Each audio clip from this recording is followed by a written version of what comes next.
Here are the 10 analysis themes that we are going to attempt using pivot tables. Let's first take a look at the data. Here I have got a call center data set that tells me the call numbers, customer IDs, the customer who is calling us, how long they spoke with us, who is the representative that took the call, the date on which the call came in, how much is the purchase amount, and what is the satisfaction rating.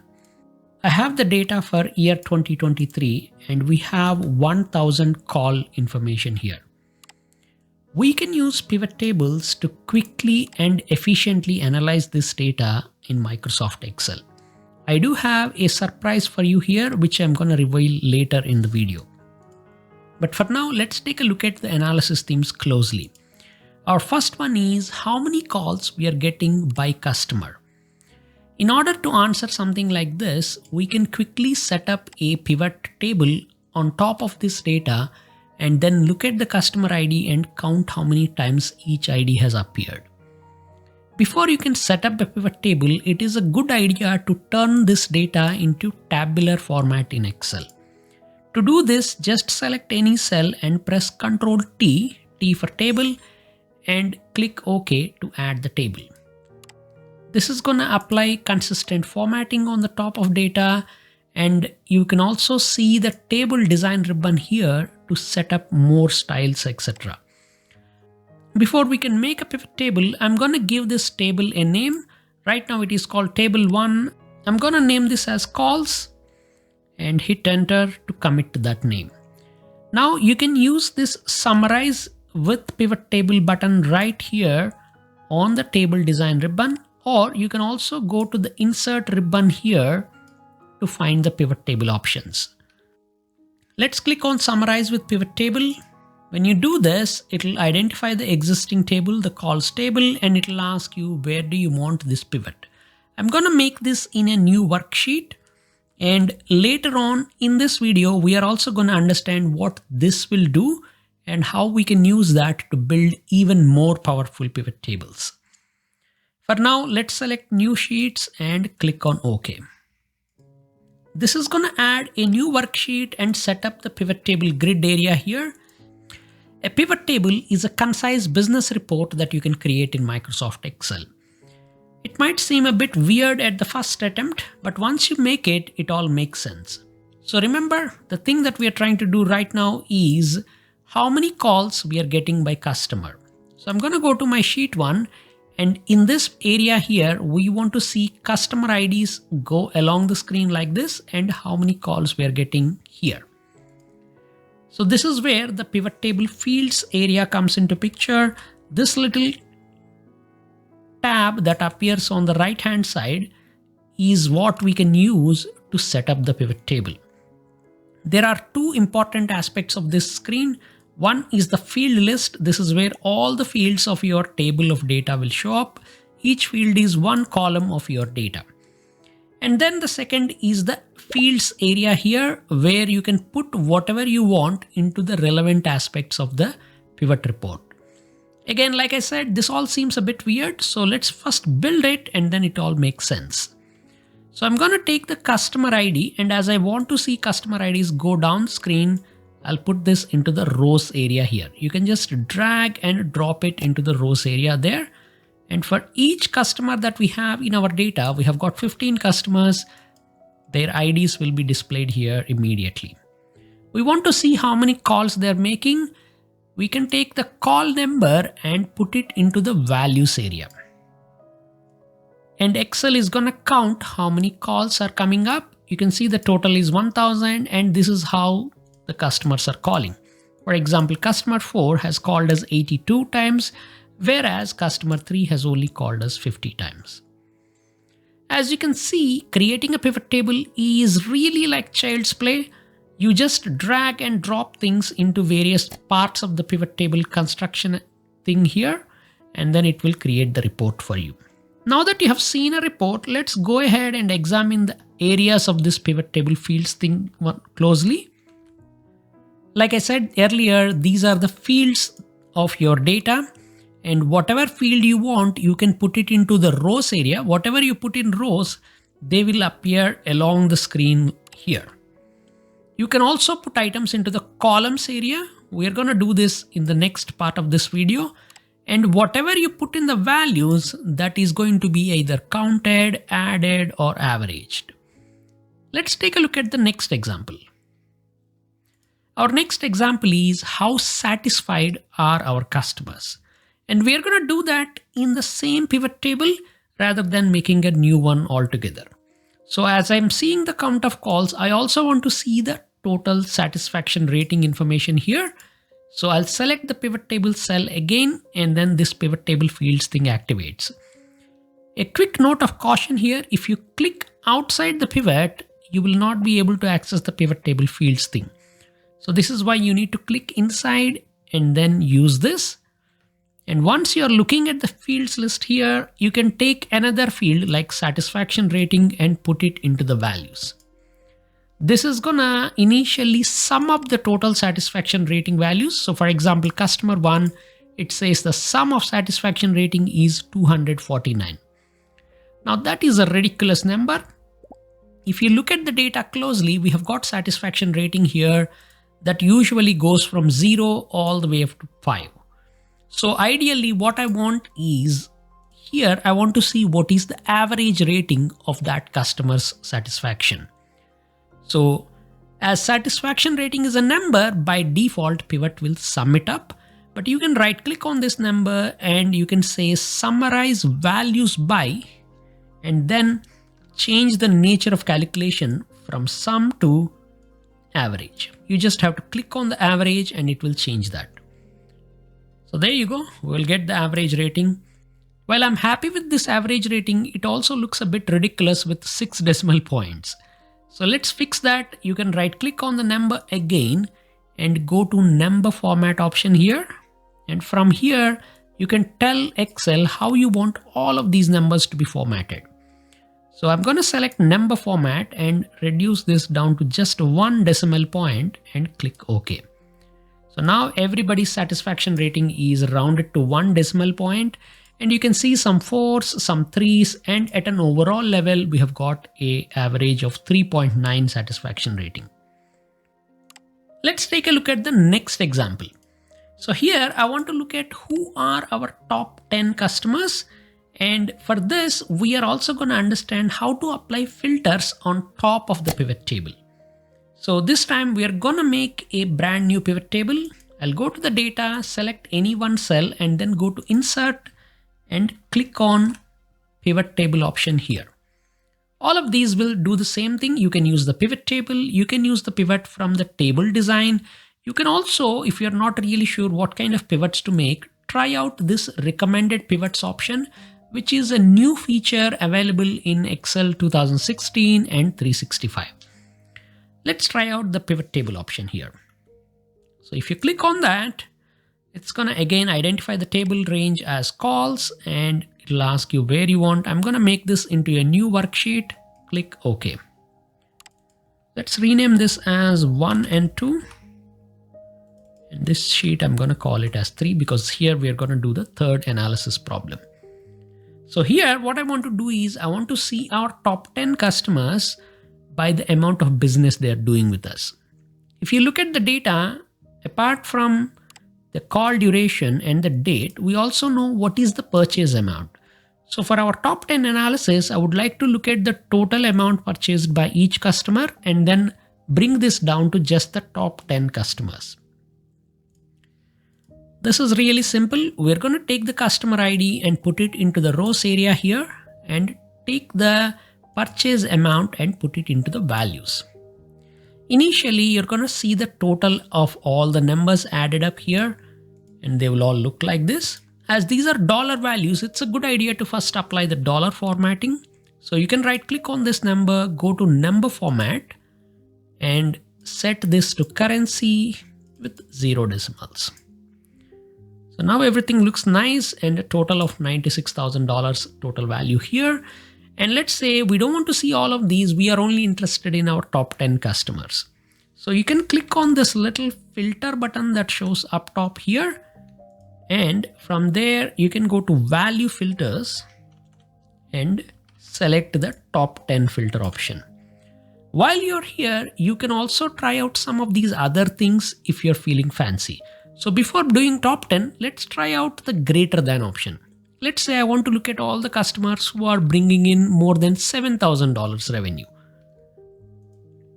I can go to value filters greater than and then type the value as 7,000 and click OK, and I'll be able to look at the 4 customers that are bringing in that amount.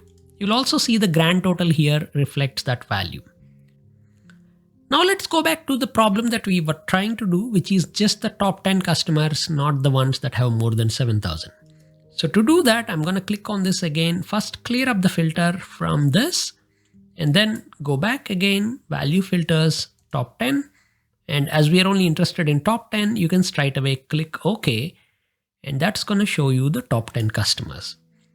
Whenever you're looking at top 10 numbers like this, it's a good idea to arrange this report in the descending order of the amount.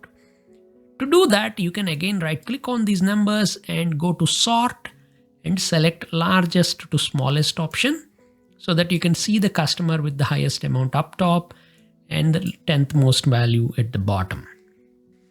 Let's go to the next one. We also now want to see the top 10 customers for a specific representative. If you look at the data, each call is taken by a specific representative. So if I want to ask the question, who are the top 10 customers for R02? To answer such a thing, we can use the pivot table fields, and there is an option called filters here. If I put a filter there, that's going to filter down the report just to that value. For example, I can take the representative and put it into the filters, and that will be added up top here. And from here, you can select instead of all R02. And when you click OK, you will see who are the top 10 people for R02. Coincidentally, it is the same customer C0005. $2,280. Let's take a look at R04. For R04, it's a different person, C13 with $1,863. You'll also note that as you change these values, the pivot will automatically rearrange the values and sort them in the descending order consistently. So this is why if you apply the sort order, it kind of works all the time, even when your data changes. While I like these kind of filters, these are called report filters by the way, they are a bit clunky to use. So I'm going to show you a different trick to do the same thing, and these are called slicers, and these are one of my most favorite features in Excel. So let's take a look at that. First up, I'm going to delete this report filter. So I'll set this to all. And then I'll take out the representative. To delete a field from pivot table, you can just select it and drag and drop it outside. You'll see that the cursor will have this little X mark next to it. And when you do that, it will go off. You can also, while looking at the field list here, uncheck the pivot. So here there is a checkbox and you can uncheck that, and that will also take out the field from the pivot table. So now let's take a look at another way of setting up this filter. Just right click on the representative and you'll have add as slicer option. This will give you a button kind of a thing with all the 5 representatives. You can hover your mouse and you'll see that you can click on any one of them. So if you now tap on R02, you'll see all the values for that person, R05, R04. This is really cool and it adds that layer of interactivity to your pivot reports. Not only the slicer is interactive, but it also helps you create interactive visuals for your reports. Let's take a quick look at that as well. I'm going to move the slicer here and position it like that. And here I want to see the top 10 customers as a graph. So I'll select any one cell in the pivot and then I'm going to go into insert and click on a column chart. We'll get the column chart for these 10 customers, and now see the magic. If I click on a different representative, you'll see the graph updates immediately. So this is how the slicers can help you create interactive visualizations right in Excel. We are going to go more into this topic later on in this video, as well as in the follow-up videos of my free data analyst course. For now, let's go to the next one. The fifth one is call duration analysis. Let's go to the data here and you can see that we have got the duration of the call here.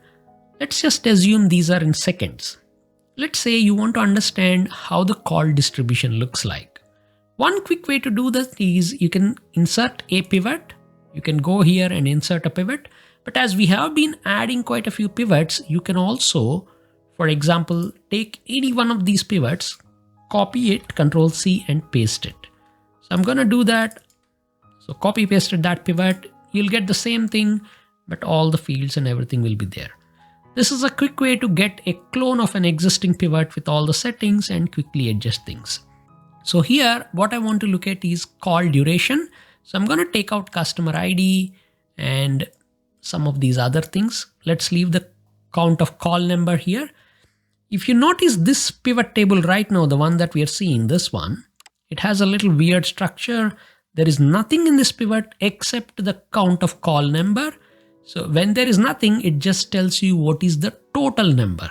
So right now it's just telling you there's 1000 calls. What we will do is we'll take the duration and put it into rows and you'll see how many calls have that specific duration. For example, 3 calls had 6 seconds. 1 call has 2 seconds. That is a really short call, but there are lots of longer calls here. So for example, 176, 1 call. I'm just going to assume these are actually in minutes and not in seconds. So given this information, while it does tell you the call duration, it's kind of not really analytical. So when you are looking at this, you may want to, for example, group this and then consider all calls under 10 minutes as one bucket, 10 to 30 minutes as one bucket, 30 to 60 minutes, 60 to 120, like that. That kind of a thing is really easy to do with Excel. You can just right click on any one of these numbers and then you'll have the group option here using which you can create groups. So I'm gonna first pre-select some values 2 to 10, right click and group. That's gonna create a group from 2 to 10. And it also gonna create other kinds of groups where there is no values. So normally when you want to do it like that, you'll need to repeat these steps. So for example, from 10 to 30, we want one group. So I'm going to select up to here and then group that. So you'll have a group 2, which has these values. And then from 30 up to 60, we will create one more group. And from 60 to 120, we'll create one more group. And finally, 120 to all other values, we'll create one group. So this is one way of doing where you are manually grouping items and setting things up. And once you have the group, you can see that Pivot actually adds a second duration field, which is kind of the group field, and then set this up in the rows area here. So now that we have got the second duration, I'm going to take out the original duration from the pivot table, and then you can see how many calls are coming. So for example, group 1, the calls under 10 minutes, very few calls happen there. Group 2, 51 calls. Group 4, 524 calls. So most of our calls are between 1 hour to 2 hours, which is quite interesting and really long if you ask me. This is one way of doing it, but there is also another way of doing it. And there is a problem with this kind of a grouping approach. One problem with this grouping approach is if you go to the data and let's go back here for a second, and I'm going to add the duration as well. And you can see that group 1 has only these values 2, 4, 6, 7, 8, 10. Now, what if we get a call that lasted 9 minutes? You can see that that is not part of group 1's definition right now. So if I go to the data here and change one of these values, I'm going to select this 13 here and make it 9. Just make a note that this is called this one. And once that change is applied, we'll go here. Right now, nothing happens, but you can right click on the pivot and then select refresh. This is going to update the calculations for you. And when it is updated, you'll see that the 9 doesn't appear in the group 1. Where did it go? It actually went into its own little group because these group definitions are attached to the ingredients that you had when you set them up. So this is a problem with this kind of a grouping. And this is why I don't really recommend this sort of a grouping. But for a quick ad hoc analysis, this is fine. Let's go back and change this to 13 and come here and refresh the pivot once again. So now our 9 group disappears altogether and we are back to original problem. Like I said, this is a problem and we'll need to fix it. I'm going to introduce a different technique later on in this video and one more technique in the second part of this video. Our next analysis theme is how busy is our call center in 2023. In order to answer this, we'll need to understand how to work with date fields when creating a pivot report. Let's go. So we'll make a new pivot by inserting pivot table here. And in this pivot table, we are now going to use the date of the call feature. So we'll take it and put it into the row label area. And you'll see that as soon as I put a date, Excel automatically groups the date at a monthly level. You'll also see that it adds a few more fields. The kind of fields that are added are slightly different from version of Excel to version of Excel. And you might even see a quarter and year added here. But in my case, it has added day and month apart from the existing date itself. I find that the day itself is kind of useless, but the month value is super helpful. So what we want to do is for each month here, we would like to see how many calls came in. That way, once that number is there, I can see it in a graphical format and understand how busy our call center is throughout the year. So we are going to take the call ID, call number, and then put that into the values, and we'll see how many calls are coming in every month. And you can see that the number is not consistent. It kind of varies a little bit, but the total is 1000. Now let's make this into a graphical format. For that, we can go to the insert ribbon and click on a line chart and add a line graph here to see the call trends.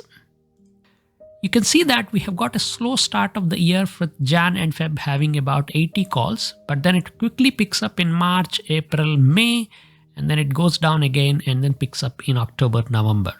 So this is the typical pattern for our call center, and you can look at this and you can understand when the busy periods are for our customers.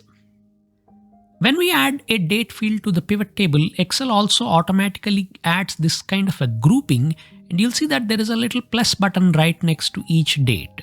So for example, if I click on this plus button and expand the January, you'll see all the individual data for every day in January. Not only that, even the graph gets updated. So now the entire Jan itself is expanded out with individual details. So one way of understanding all of this is whatever the pivot table is saying, whatever level of detail pivot table has, that is how the pivot chart will behave. I jokingly call this as the pivot table and the pivot chart are married couple. Whatever one says, the other will do. So if I, for example, have a daily information here, that is how my pivot chart is going to look. See what happens the moment I collapse January. Automatically this graph updates. Likewise, if I expand March, I'll have that kind of an expansion for March data here. We can take this behavior and use it to our advantage by, for example, adding a slicer or something else that controls the pivot table and hence controls the chart as well. We have actually done a little bit of that earlier here by looking at representative wise totals. So when I select a different rep, I'll see their totals. We could do the same for this one as well. We could, for example, right click on representative, add a slicer, and then I can click on R02 to see their trend, R04 to see their trend. Here is a pro trick as well. If you want to multi-select different representatives, maybe you want to understand how R1 and R4 together are doing, you can hold down Control and select both of them and then see this. If you want to select all the values together, you can click on R01 and drag to select 3 items in a go. Our next analysis is year-to-date sales analysis.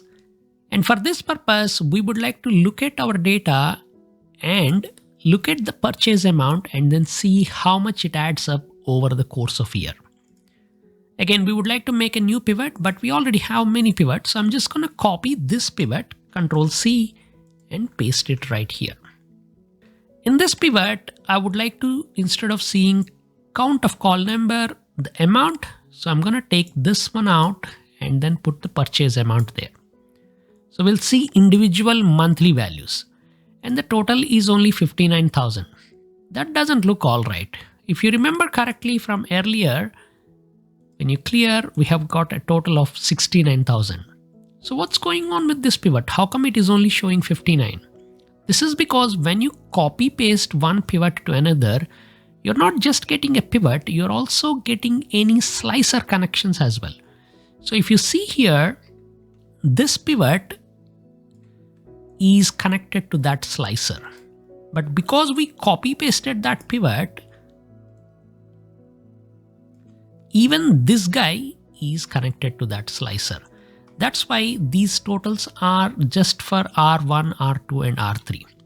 See what happens when I clear the slicer. If I clear it, right now I'm looking at all the representatives and my total again comes back to 96,000.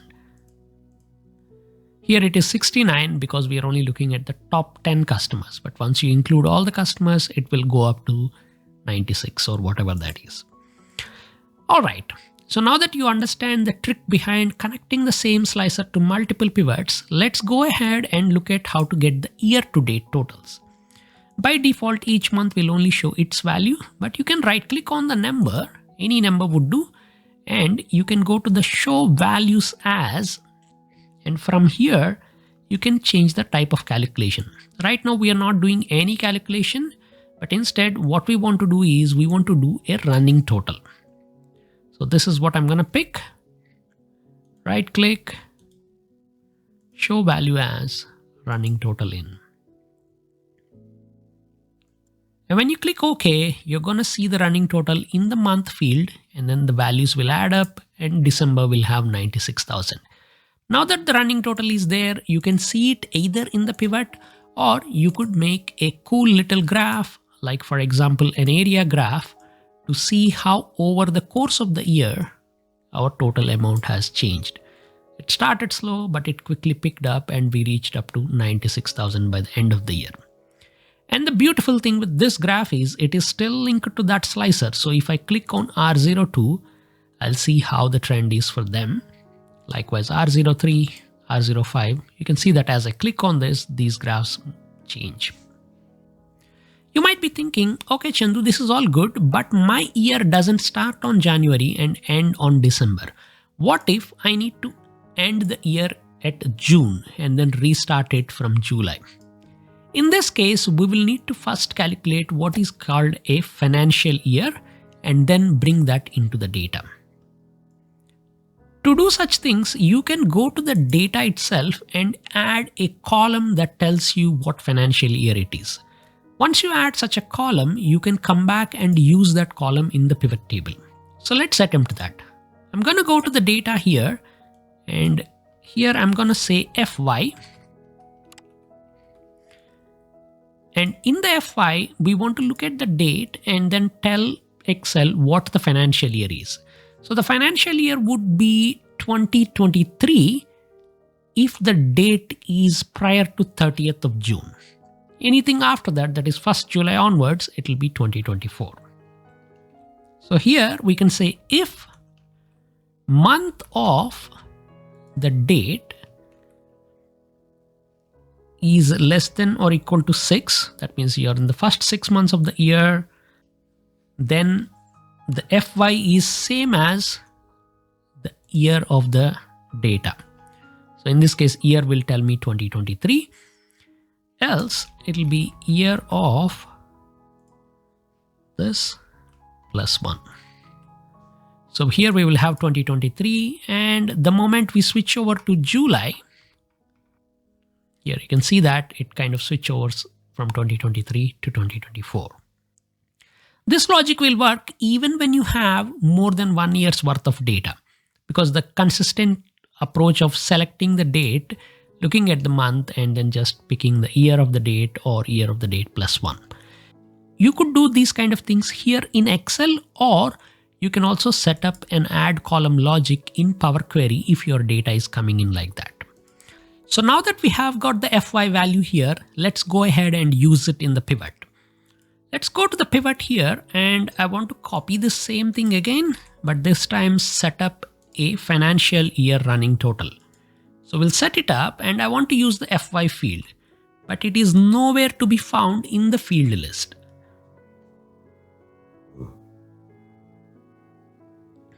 To get the FY field appearing here, we'll need to first refresh the pivot. So if you go to the data ribbon and click on refresh all, that's going to refresh the pivot, and you will now have the FY column here. So I'm going to take the FY and then put it into the row label area. Before doing that, I'm going to take out the days and the date of call values. So it's only just months. That way it looks a lot cleaner in my opinion. And then bring the FY and put it up top. So now we have got 2023 FY, 2024 FY, and then here we will have the values. You can see that the running totals automatically adjust. We'll have the values going from 1000 to 9000 and 1800 to 11,000, and it kind of resets here in the middle because we rolled over to a new financial year. And this thing is still linked to the slicer here. So if we were to put another graph, this time let's go with the column chart, you'll see the running totals neatly have this kind of like two columns going up kind of a structure. And if you change this, for example, clear the filters, you'll have different kind of graphs again. Let's go to the next one. Which days of the week are the busiest? In order to do this kind of analysis, just as we have done FY, we'll need to add day of week column into the pivot table. I'm going to quickly do that, day of week. And we want to see this as spelled out rather than number. So here I'm going to say text of this date and then DDDD. That's going to take the date and turn that into the day of the week name. And you'll see Sundays, Mondays, Tuesdays, like that, all the days spelled out. Let's go ahead and make a pivot. I'll insert pivot table, click OK. And again, the day of the week field won't show up here in the field list because the pivot has not been refreshed. So I'm going to refresh this. And now we will have the day of the week field here. And I'm going to take that and then put that here into the columns. We haven't used the columns option, but it works exactly like rows. So whatever you put in columns will have one column per value here on the screen. So you'll basically have column A for Sunday, B for Monday, like that. Now for each day, I want to see how many calls we are getting. To do that, we are going to take the call number and add that here. And then again, you'll get that kind of values there. Let's also add a representative there so that we can see how many calls each rep is getting on each day of the week. Now, when you have got lots of numbers like this, it's very hard to get the answer, which is which days of the week are busiest for us. So there are a couple of techniques that I normally use to get this. One is we could do a percentage analysis. That is where we will look at a number that is here and then express that as a percentage of the total calls that that representative is getting, so that we could kind of do apples to apples comparison. So for example, you might think 44 is a lot of calls, but all in all, they were getting quite a few calls as well. So maybe they're working as hard as somebody who's getting 28 calls, but getting less number of calls themselves. So to fix that, a percentage analysis really helps. And to do this, you can just select the cell, right click, go to show value as, and then select percentage of row total. So that it will be all percentages and you'll see each row adds up to 100%. Now that these are percentages, we will be able to see some abnormalities if there are any. Again, when you have got lots of numbers like this, it is very hard to spot if there is some extreme values going on. So one more trick that I picked up along my way of learning pivot tables is using conditional formatting. And doing this is really simple. Just select any one number and then from home ribbon, click on conditional formatting. And I like to use color scale for this kind of a thing. So I'm going to pick color scale, and you can pick a divergent scale. green to red or one of these other options. Let's go with this one. And when you click OK, you'll only see the color in the first one. But here is the trick. You'll also see this little thing there. Click on it and select the third option from here. This is going to instantly apply that kind of a formatting for all of these numbers. And whichever number has most percentage, that will be the greenest. Likewise, whichever number has the lowest percentage will be the reddest. So for example, here you can see R01 is relatively free on Tuesdays with only 7% of their calls coming in, but they're very busy on Saturdays. Whereas, for example, R02 on the other hand, they are busy on Tuesdays. And this guy here is busy on Thursdays. But in general, we could see, for example, Thursday is kind of lighter workload, whereas a more green appears consistently on Saturday. So if I were to tell my boss which days are the busiest in our call center, I would tell them, looks like Saturday. Saturday is the busiest day. Probably that is when most of our customers are free. So they pick up the phone and give us a call or something like that. How would you do this analysis? Let me know in the comments. Let's go to the next one, which is there a link between call duration and satisfaction rating?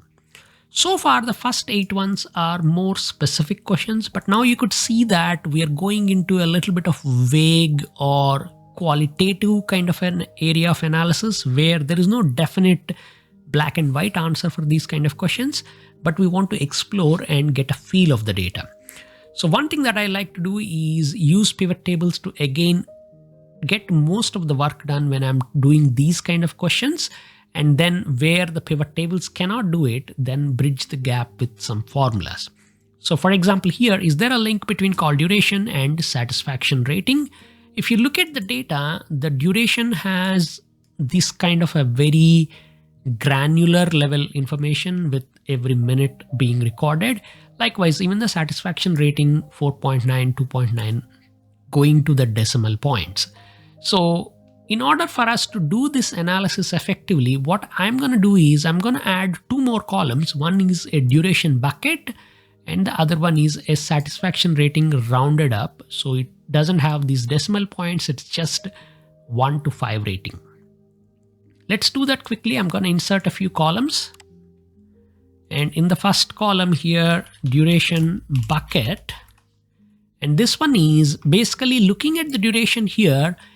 We want to just categorize this into 5 buckets. It's the same way as how we did earlier with this. We have got under 10 minutes, 10 to 30, 30 to 60, 60 to 2 hours, and then 2 hours or more. But rather than just doing manual grouping here, we are going to use formulas to do that grouping. So duration bucket here, we are going to use the ifs function in Excel to do this. Ifs duration is less than or equal to 10, then it will be under 10 mins.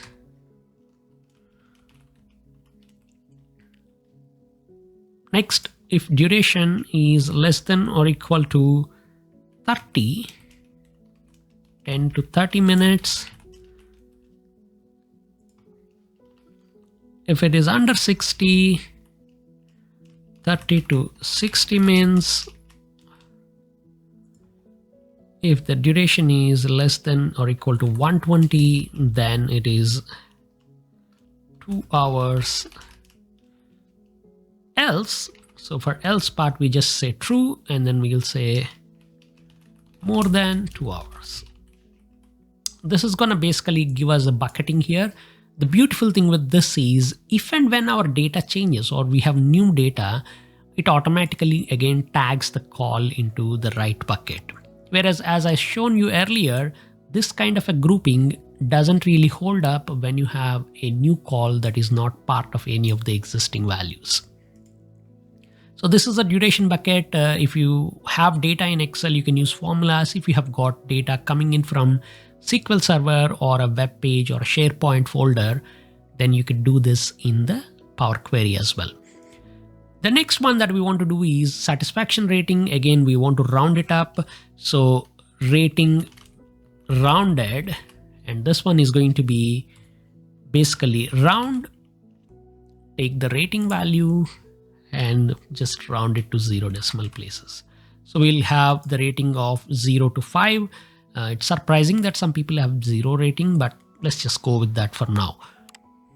So now that these two columns are there, we want to use that and then kind of explore if there is any kind of interesting patterns emerging when I look at duration and the satisfaction rating.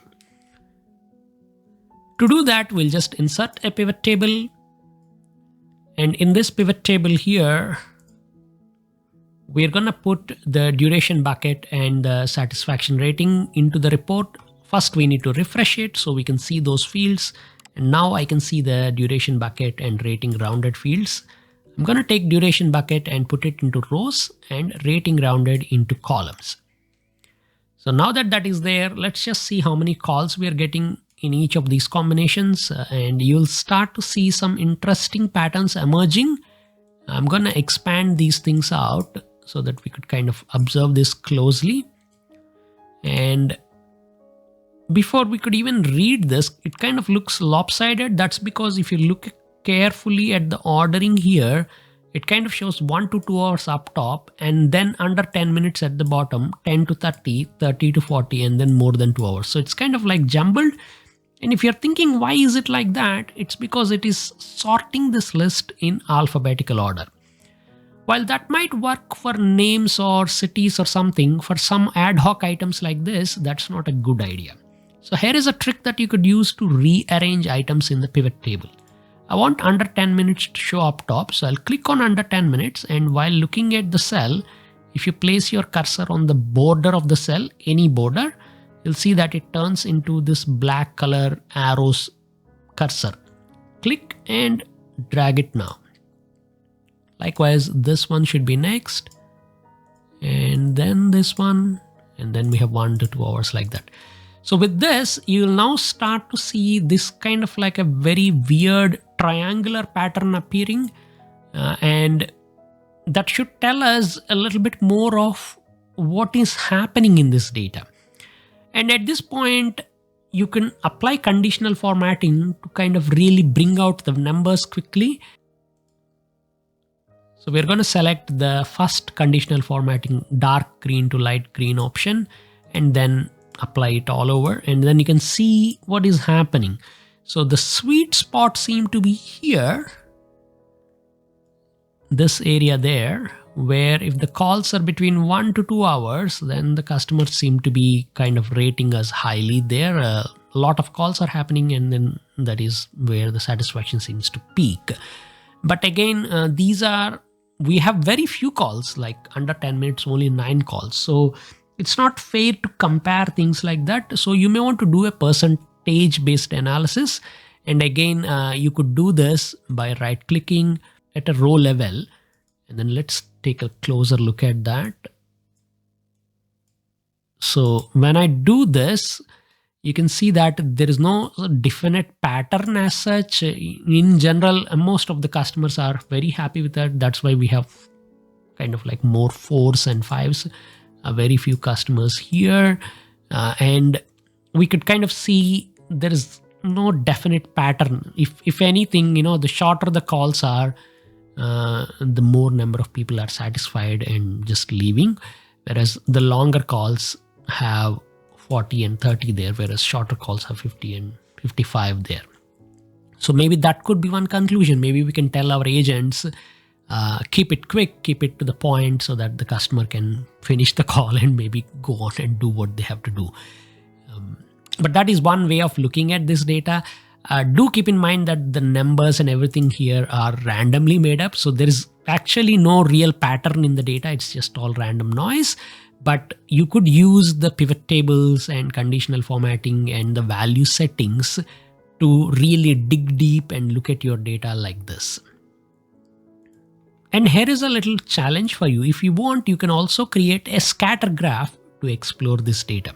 As our data is randomly made up, I'm not bothering with that, but you can try it out with your numbers to see if there is any kind of exhibited relationships. And if there is, then you could do some hypothesis testing to actually find out if this is true and establish that as a case for your scenarios. Let's go to the last one, which is, should we hire extra people in any specific months? This kind of goes back to what we did earlier with our monthly call trend information here. You can see that this is how it looks, and we do have a couple of peaks. So looking back at this, I could kind of tell that as we are getting lots of calls in February to April, maybe we should have in the months of March, April, and May, someone coming in like a temporary staff, or someone else from another department could also be part of the call center team for that months, so that they can better handle the workloads. But then comes the question of who should we hire to support? So for example, do we hire in general, or should we bring in somebody to support R03 or R04? So let's do that kind of analysis. Again, I'm gonna insert a pivot table. And here I want to see representatives and duration too, which is, month there. And then let's take a look at the calls. This is how the calls are. And I want to see which reps have most workload throughout the year, so that then we could bring in that extra person and support them. While all the numbers are there, they're kind of hard to spot. And this is again where I would normally use conditional formatting and set up a data bar, and let's extend that. And you can quickly see, for example, there's a couple of 40s here for R02. So this kind of tells me that maybe R02 could use a little bit of helps in the month of March and April, when they have almost twice the number of calls than they normally would. So 19 in January and double the number of calls in March and April. Likewise, maybe R03 could use some help here in the month of October. So if I am going to decide and get somebody to help us, I would say bring in extra help here for supporting R02, and then bring in here to support R03. So that could be one way of looking at it. And again, as this data is completely randomly made up, I wouldn't really go and read too much into it, but this sort of analysis is easy to do once you start using pivot tables and setting up with your data. Let's conclude all of this with a couple of homework exercises for you. Here I have listed them. The first one is time wasters. Which customers call most but buy least? Do we even have any time wasters in our data? If so, who are they, and who are the ones that just call us but never really do a lot of transaction with us? And then the second one is rep training. Which reps could use satisfaction training program? So let's say you want to look at the satisfaction ratings at a rep level, and then see if there is anybody who could use a little bit of help. And this could be done at an overall level, or maybe you can see the trend of their satisfaction. And if somebody's satisfaction is consistently dropping over the period of time, maybe that could be a signal for you to say that they could use a little bit of training so that they can take their calls better. So how would you do this kind of analysis with pivot tables? Give it a go, build that out, and tell me in the comments how you will attempt those things. This video is part of my free data analyst course playlist on YouTube. In the next part of this video, I am going to reveal the surprise data points that I have in the data, explain how we can use Power Pivot and create this amazing interactive call center dashboard from our data. This is also an excellent portfolio project to showcase your Excel skills. And if you want to learn more Excel, I invite you to check out my Excel School program. In this paid course, you are going to learn everything about Excel when it comes to using it for doing better data analysis. You're gonna learn how to use tables, Power Query, advanced formulas, advanced pivot tables, charts, complex charts, combination charts, and many other advanced concepts. There is also an optional module on Excel dashboards that goes much more in depth into constructing functional and insightful dashboards for your executive audience. Check out the Excel School program using the link in the video description and sign up today to take your Excel skills to the stratosphere. I'll catch you in one of these two places. Thank you so much for watching so far and stay awesome. Bye.